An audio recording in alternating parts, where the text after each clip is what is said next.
but they're going to be fighting to the very end because they are the New York Yankees, and that's who they are. And they're not even healthy yet. I'm not saying A-Rod's going to bring them back into the postseason. I doubt that, really. I'm not saying he's going to be the guy, but when you get Curtis Granderson, maybe. Again, the Yankees need to be given more of a chance. Now, if we're looking from the other side, obviously Boston. Boston, man, they have been unbelievable so far this season. 54-35, most wins in the majors so far. Ooh, good team. Going down to the Central, you have Detroit at 48-39, 2.5 games up on the Cleveland Indians, and then you have Kansas City not too far behind. In the West, you have the Oakland Athletics. Wow. And everyone thought that last year was a fluke. Man, this team's been on fire, winning 7 out of their last 10 games, doing really well so far. Texas half a game back, and then the disappointing Angels 9 games back. In the National League, you have the Atlanta Braves at 50-38, 4 games up on the Nationals. The Nationals have a lot of injury issues. Again, once everyone's healthy, I think they're a good team. They're going to be a team to contend with in the NL. But, man, Atlanta has been really good so far. Moving on, Pittsburgh and St. Louis are tied in the Central. This division is going to be insane to the very end, I think. And don't get me wrong, it's a 3-headed race when you add in Cincinnati. Ooh, this team, again, a lot of pitching. And it's hard. It's interesting to say that because a couple years ago, Pittsburgh's pitching was not that great, especially in the second half of the season. Can they hold up after the All-Star break? We'll see. And in the West, Arizona, the only team with a more wins than losses so far this season at 47-41. Then you have the Dodgers 4.5 games back. I'm just saying right now, the teams that are just 5 games or under behind their leaders in the division, give them a chance. Because so much can change in a month. So much. And it's only July. Wait till August. Beginning of September. That's when things start to decide themselves. And even then, wait till maybe the last week of the season. Because we all know what happened with the Mets every year. We all know what happened with the Red Sox a couple of seasons ago. Just saying. Things happen, and that is why we play the game. That's all I'm saying. All right. After the break, we're going to take a short break, of course. But after the break, one of the most bizarre incidents I've ever read on a soccer field. And again, as a warning to everybody, the details are pretty brutal. So if you don't want to listen, that's fine. And whether or not this incident affects the tourists going to Brazil for the World Cup next year. I don't know. I'm not sure, but we'll see what happens about that. And some interesting news out of the Gold Cup. So that'll be some food for thought at the end of the show. But again, you are listening to the Spicy Sports Show with Sam Cerrone on Spreaker Radio.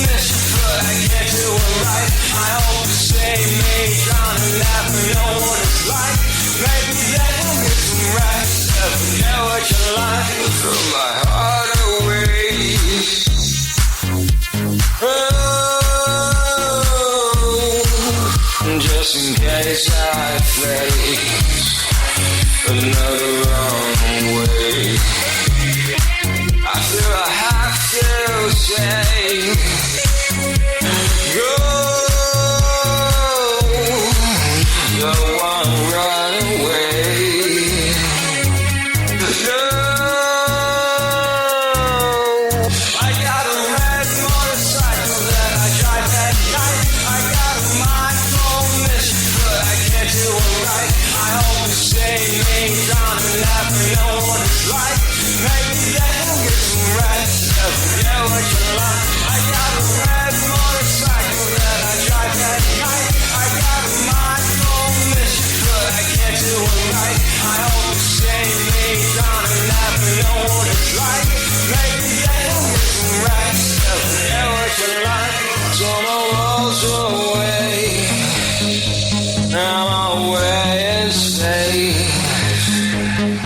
when I found my place on the big display.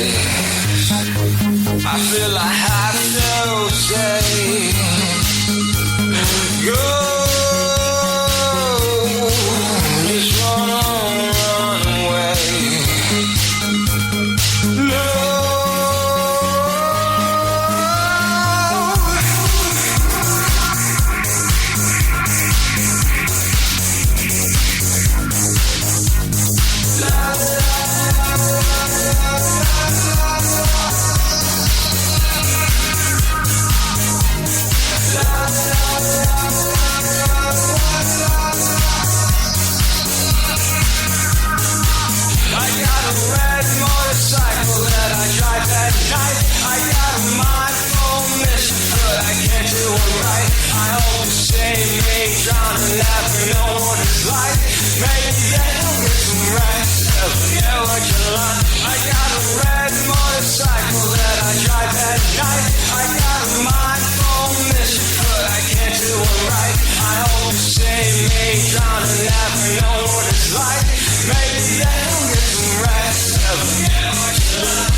And welcome back to the Spicy Sports Show with Sam Cerrone. I'm your host, Sam Cerrone. Alright, before I discuss this next story, as a warning, again, a lot. If you don't want to listen to this one, I think it's recommended. But, again, in Brazil, soccer is religion almost. It's pretty much like Europe, except it's on a much bigger level, and unfortunately, it gets pretty extreme. According to ESPNFC.com, an amateur football match in Brazil led to 2 deaths as a referee was beheaded by spectators after he stabbed a player. According to the reports, the referee fatally stabbed another player, and the player was believed to have struck the referee after questioning a decision. After witnessing the incident, the outraged group of spectators turned on the referee. He was tied up, beaten, stoned, and then he put his head on a stake and planted it in the middle of a pitch. Now, 1 man was arrested over the incident, and police are searching for 2 more suspects. Oh, man. For those who want to look up the link, I mean, there is one. There is a one of the guy. It's not pretty, again. It's the internet. You know, you can find your way around it. You can find your way to it. I mean, don't get me wrong. You know, I love soccer as much as anything else. I mean, it was a sport I played for so many years. And it's unbelievable to watch how that can end something. How an incident like that over a call causes 2 people's death, and both of them pretty brutal, to say the least. Again, if I was somebody that was going to the World Cup next year in Brazil, I'd be careful. Again, if you're coming out from a different country, understand that, you know, it's this stuff. I mean, don't get me wrong, this stuff doesn't happen every day. But can it get extreme? Absolutely. Absolutely. It's the same as it was in South Africa. I think FIFA officials told the people, hey, you know, again, this is a different country, this is a different area. Don't get me wrong, we're safe. South Africa was safe. Just be careful in sketchy areas. And I think that's what FIFA is going to tell the fans for next year.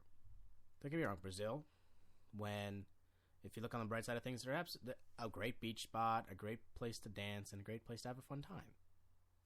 at the same time, understand that just be careful of sketchy areas. And just be careful of people that are sketchy. That's all.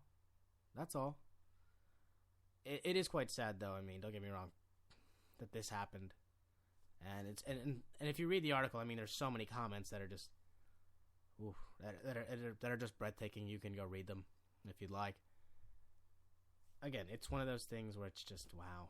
It surprises. It surprises people from time to time, and this catches your eye, especially when it's the country that's going to be hosting the World Cup next year. I'm sure that by next year, the staff, the police will be a lot more tight on their security, more tight on all these things. So that's not a problem. I don't see it as a big issue, but, just to be careful. Hey, this happens. All right, moving on from a sad subject to a lighter subject. Moving on to the Gold Cup scores from the first half.